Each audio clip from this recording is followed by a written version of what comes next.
Assalamu alaikum and welcome back to another episode of Justice for All Now. I'm your host, Hena Zuberi, and you're watching us on Muslim Network TV. We air on Galaxy 19, Roku, Amazon Fire, and you can watch us always 24/7 on muslimnetwork.tv. Today, I am going to be discussing Sri Lanka. Sri Lankan Muslims have faced discrimination in various forms over the years, but particularly after COVID, the government of Sri Lanka is forcing cremation, the burning of bodies of Muslims. Now, the WHO recognizes that both burial and cremation is safe. Sri Lanka currently is the only country in the world that is forcing cremation on COVID patients. Muslims rightly see this as another attempt to marginalize their religious minority community. Sri Lankan Muslims make up approximately 10% of the island's, this country's population. So today, to discuss this and also to let our audience know about a very, very exciting new project that we launched just last month and are officially launching tomorrow, is the Sri Lanka Task Force, the Justice for All Sri Lanka Task Force. And with me today is the team lead of the Sri Lanka Task Force, Brother Faris Hussain. He's the current chairperson of the Sri Lanka Task Force by Justice for All. Faris graduated from the University of North Carolina with a degree in accounting and finance. After graduation, he's worked for major accounting firms, including Arthur Andersen, PriceWaterhouse, Cooper, Deloitte Touche, and many others. Faris is one of the Charlotte Tea House founding members, which is an organization that focuses on community building, and he's also really involved with the North Carolina's Muslim community. So, alhamdulillah, on this blessed Friday, we have Brother Faris Hussain with us. Assalamu alaikum, brother. Walaikum salam. Thank you for having me on the show. Alhamdulillah. So as we're, this is something that we know that we've been working on for a bit. But now, why the need for a formal task force on Sri Lanka right now? The issue in Sri Lanka, the ostracization and discriminatory treatment of minority communities are not something that is new. The civil war in Sri Lanka with the Tamil Tigers ended in 2009, and most of the Sri Lankans expected a united new era. Instead, it has become more divided and has achieved the worst record for human rights and religious freedom. And since then, the minority groups like Christians and the Muslims have become the consistent target by the Sinhalese Buddhist extremists. The incidents have continued with impunity, leading to a systematic buildup of anti-Muslim hysteria. Mm-hmm. So, if I could stop you for just a second, could you define that for those people who may not know? You mentioned a certain word, Sinhalese. Who are the Sinhalese people, and what could you tell us more about that? Yeah, so Sri Lanka is a multicultural country. It has the predominantly is a Buddhist Sinhalese. They are the main race in Sri Lanka. So the Tamils and the Muslims are the minorities, and we also have among the Muslim we have Malay Muslim, Bora Muslim, of course the Moors are the majority of the Sri Lankan Muslims, and when Tamils, they have Hindus and Christian Tamils, and Sinhalese mostly Buddhist. There are few percentage are the Sinhalese are Christians. Mm-hmm. Okay, that makes so just for our audience that and how can you tell us more about the Muslim community in Sri Lanka? How the history, a little bit about history and background. The Muslim community in Sri Lanka is a pretty old Muslim community. The history tells us, the Muslims been there over 1,000 years. Mostly the Arabs traders came for business and they settled down. And some of the history also states the Arabs were there prior to Prophet Muhammad's time. So the Muslims were always in trade. They were at one point they were the leading in Muslim trade in Sri Lanka, and of course they got came from Arab. They stayed in Sri Lanka and then got married into the Sinhalese families, and so they became Sri Lankan. And over the years, I guess, we also have a part of Sri Lankan Muslims who might have migrated from India as well. And then we have people from Malaysia. They brought in to incorporate into the forces, which is mostly Malay Muslims. Oh, okay. So, when has the Muslim community always been oppressed in Sri Lanka, or when have tides changed? There's Muslims in Sri Lanka enjoyed a pretty decent life, I believe, for most of the years. And during the early maybe 50s, there are some Sinhala nationalist governments have had this issue of Islamophobia during that time, but it wasn't anything big. It was very minuscule. And it's amplified after 2009, after the Tamil War ended. A lot of the extreme Buddhist organizations was targeting the Muslim community, and that's when it started amplifying. And since that, hate mongering and they have a lot of unverified accusations against Muslim-owned businesses, against Muslim doctors, and spreading lies about Muslims overtaking Sinhala population. There is no truth to it. Muslims were being 10% of the population for the last maybe 100 years. Mm-hmm. They will continue to spread through social media, the mainstream media outlets. So it's an organized barrage of negative propaganda that created fear, anger, and mistrust among the Sinhala majority due to all of this planned, organized propaganda. And as a result, in 2014, there's riots took place in predominantly Muslim towns, and it has destroyed Muslim-owned businesses, places of worship, Muslim homes. It continued, and also in 2014, as most of you know, the Warithu, the leading Buddhist monk in Myanmar, was invited to speak in Sri Lanka by the extreme Buddhist organization. And even though it was opposed by a lot of the human rights, civil societies, and it took place in 2014. And then in 2016, again, the riots were carried out. It was all organized by the extreme Buddhist organizations, and it destroyed, again, Muslim lives, businesses, homes, and places of worship. And that continued in 2019, following Easter attack, riots were planned, ultra-Buddhist nationalist organizations against went after the Muslims, and it's the same cycle over and over and over.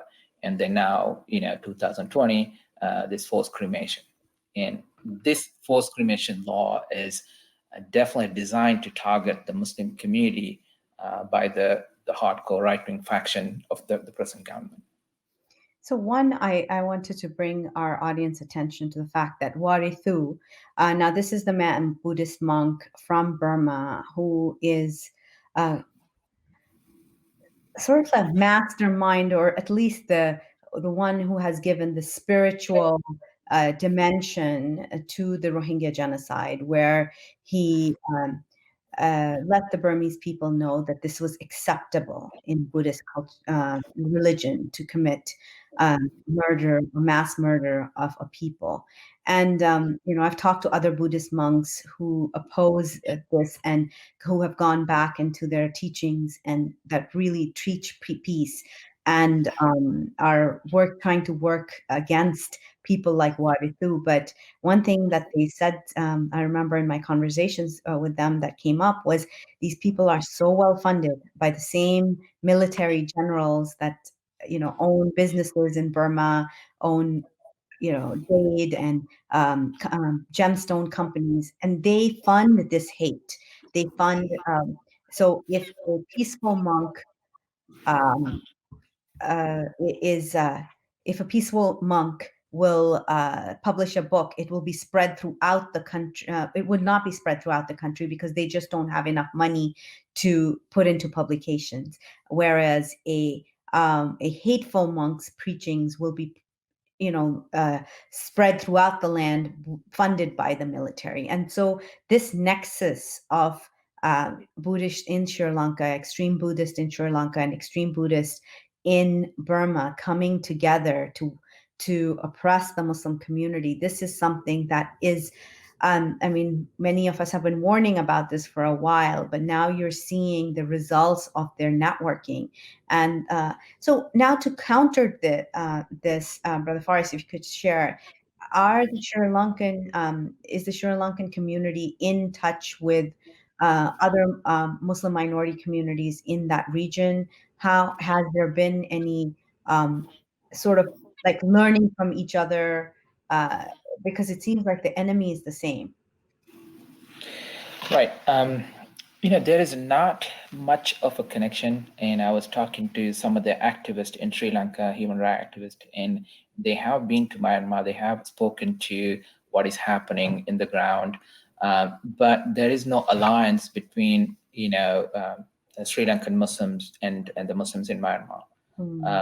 That might be something going forward. We definitely take a look at it as, when we started creating the Sri Lankan Task Force. Because we could learn something from the Burmese task force that have done by Justice for All.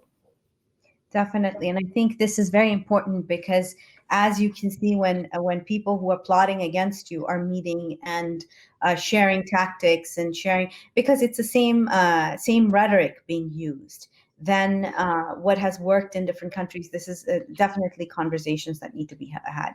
Now, going back, so we spoke about Warithu's visit, and we spoke about the Easter attacks, and obviously that was a moment that changed a lot of other people's perceptions of Muslims.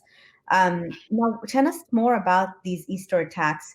What were the new findings about it? I just was reading an article day before yesterday that a lot of the focus that had been on the Muslim community was not warranted.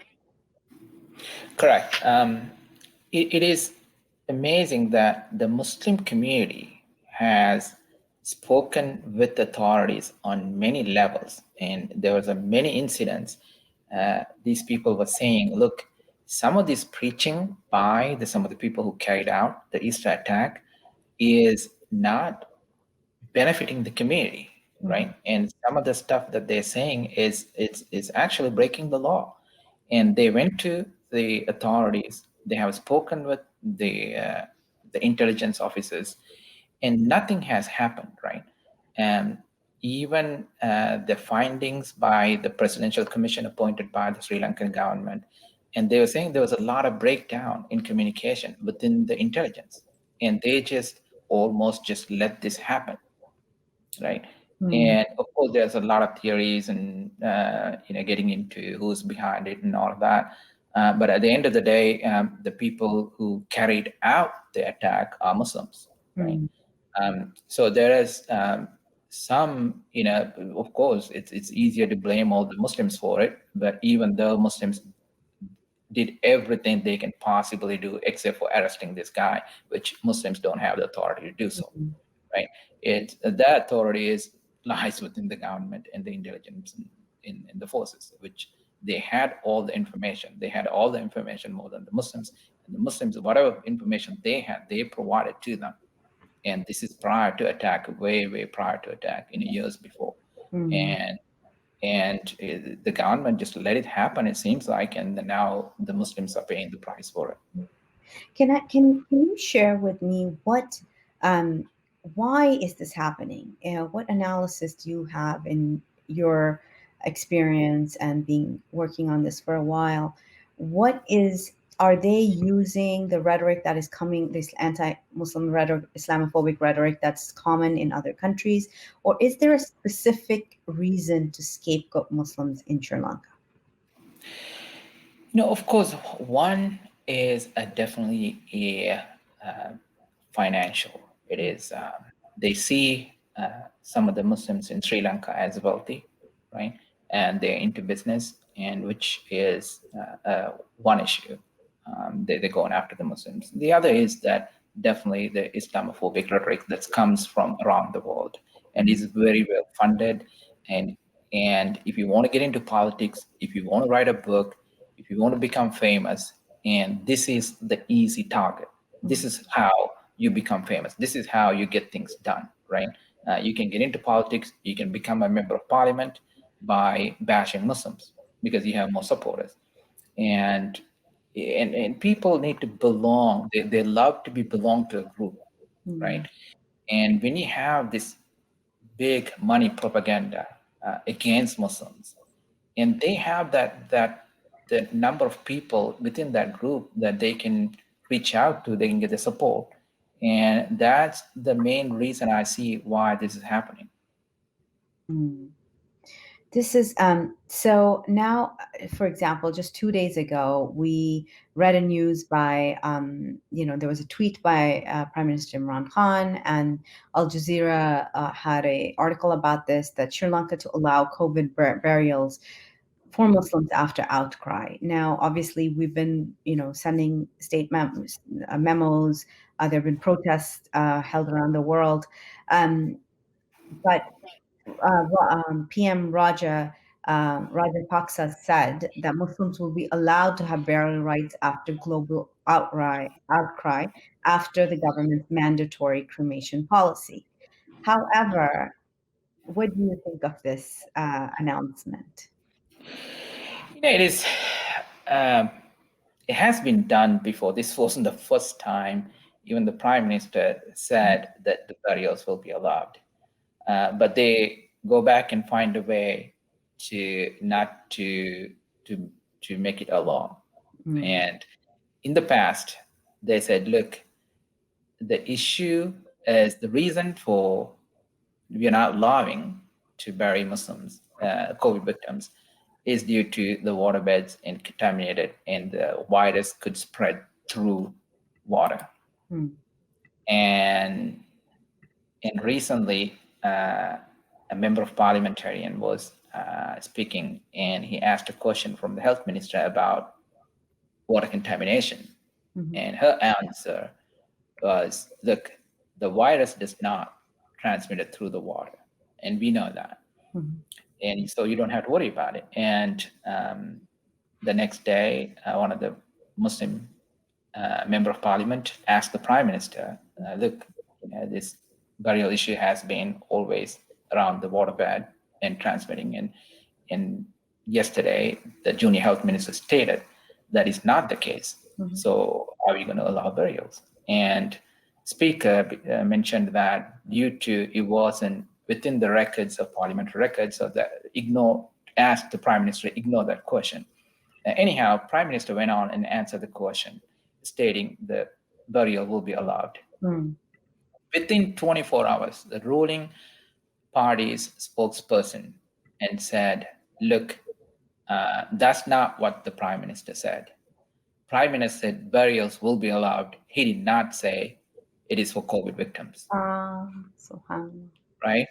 And Prime Minister of Pakistan and the United States ambassador, including several other head of states, tweeted, right? And it's a good news.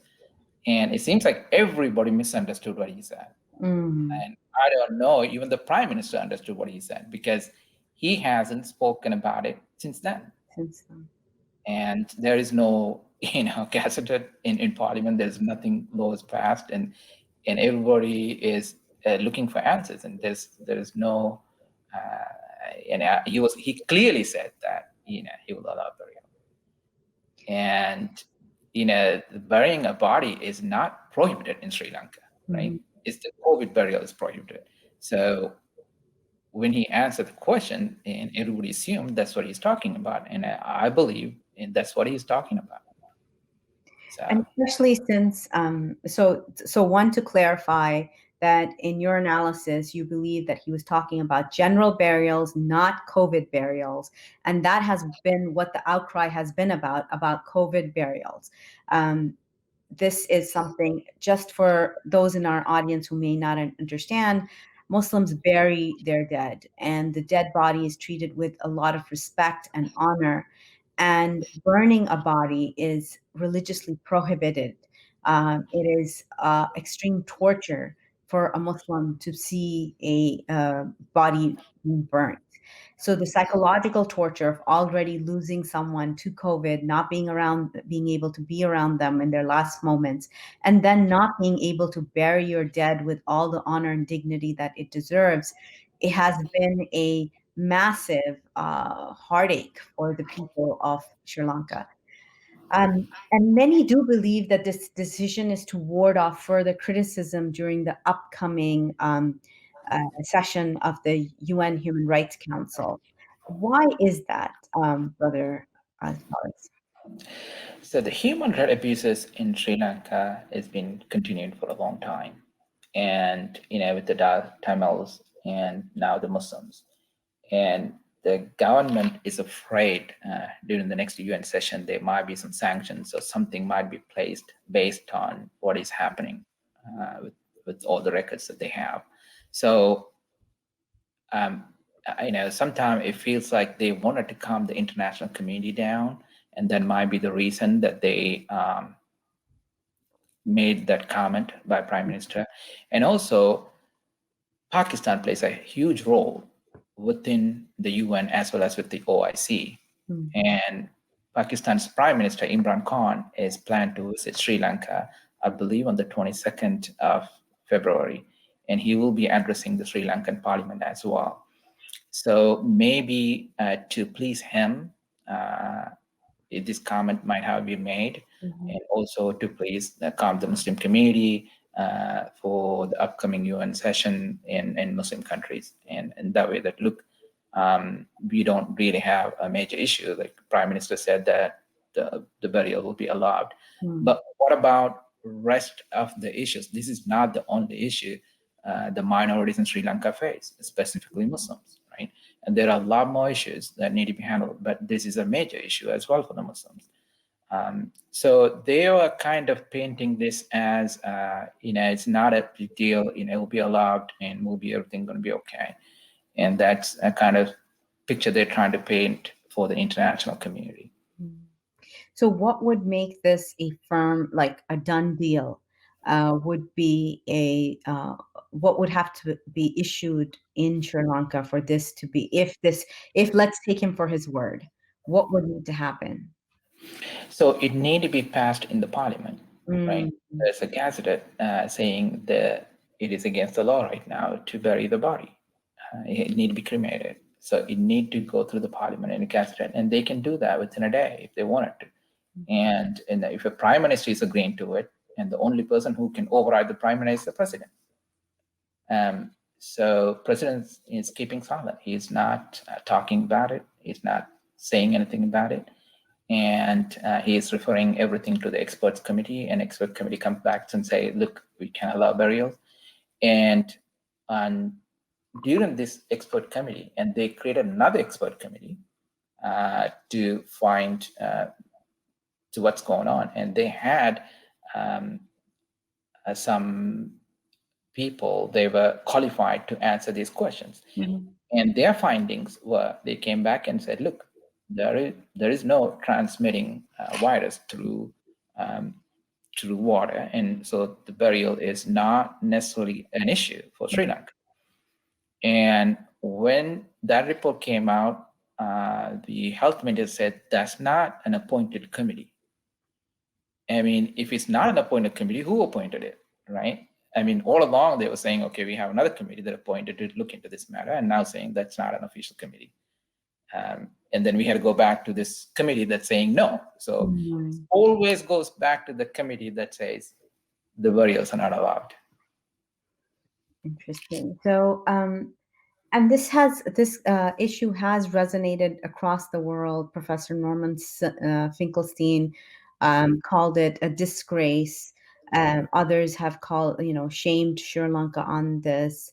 The Muslim Council of Britain has threatened to sue Sri Lanka on this case.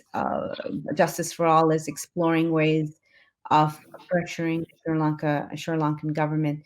Now, and as you said, like today's episode is about the forced cremation, but there are many other issues that Muslims are facing in the country, and we will continue to discuss this. But just to wrap up the session on forced cremation, how many people have been cremated so far that are Muslim, and what ages, what age range? So they haven't really given a lot of data on it, and unofficial data is over 200 bodies of Sri Lankan Muslims. And the sad part is we were talking to some of the activists yesterday, and they were saying that people were asking bribe up to $20,000 to $30,000 per body to release it. So they will hide it. It's if a PCR positive, then it's definitely need to be cremated, and it's like an open business now.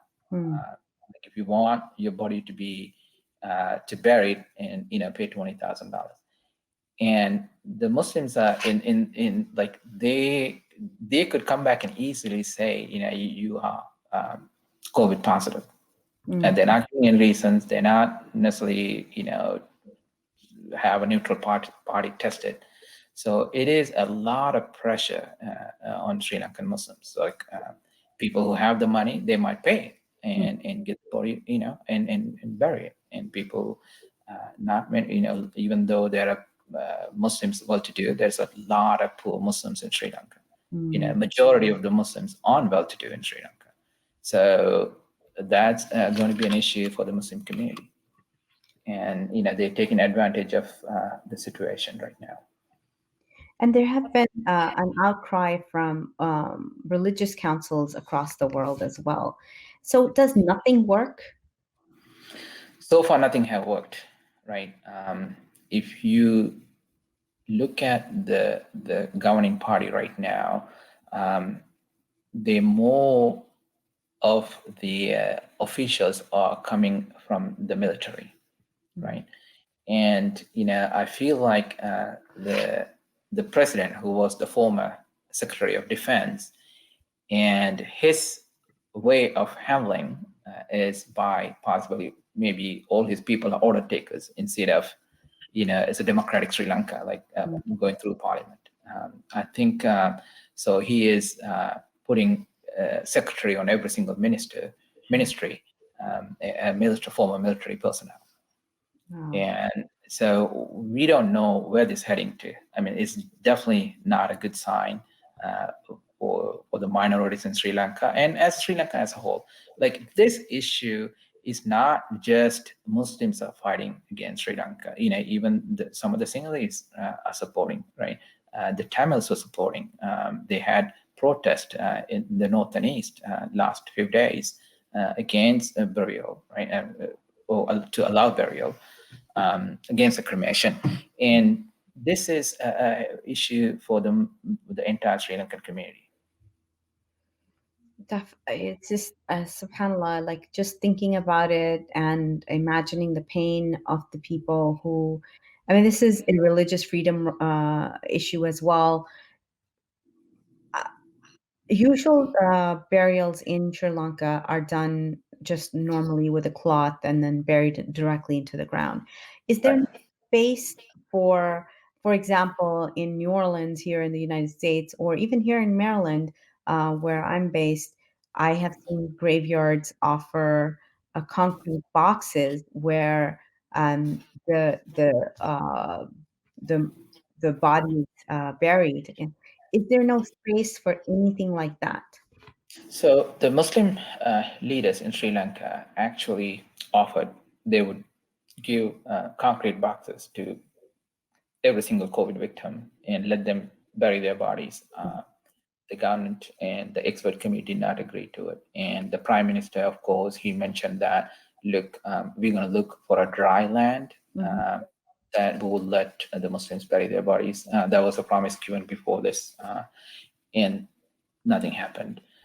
So I think they tried everything they can possibly can, and they filed a case against the Supreme Court that got dismissed. The case was never heard, right?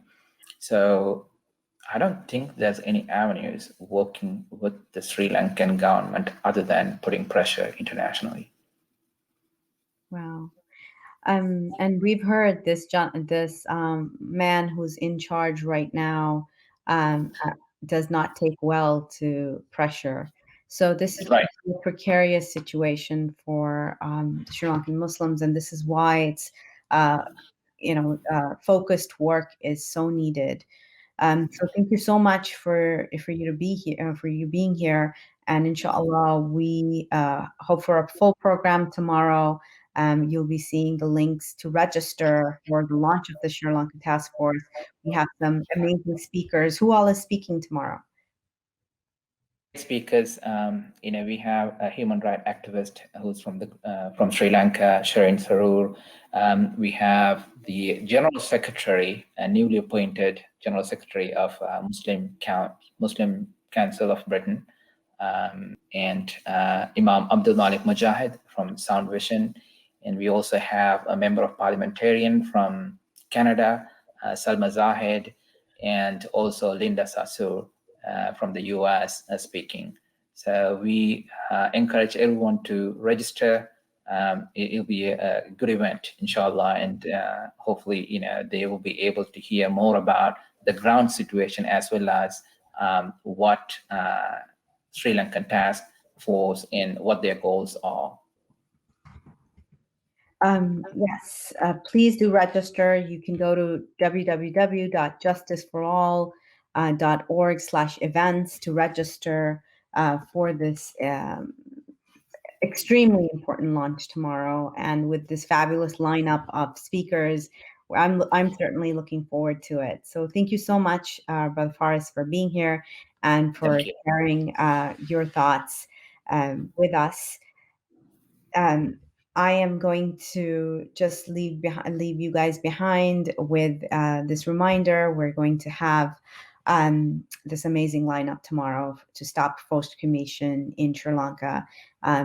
This is going to be a long fight because as vaccines roll out, the rollout of vaccines in South Asia has been almost non-existent.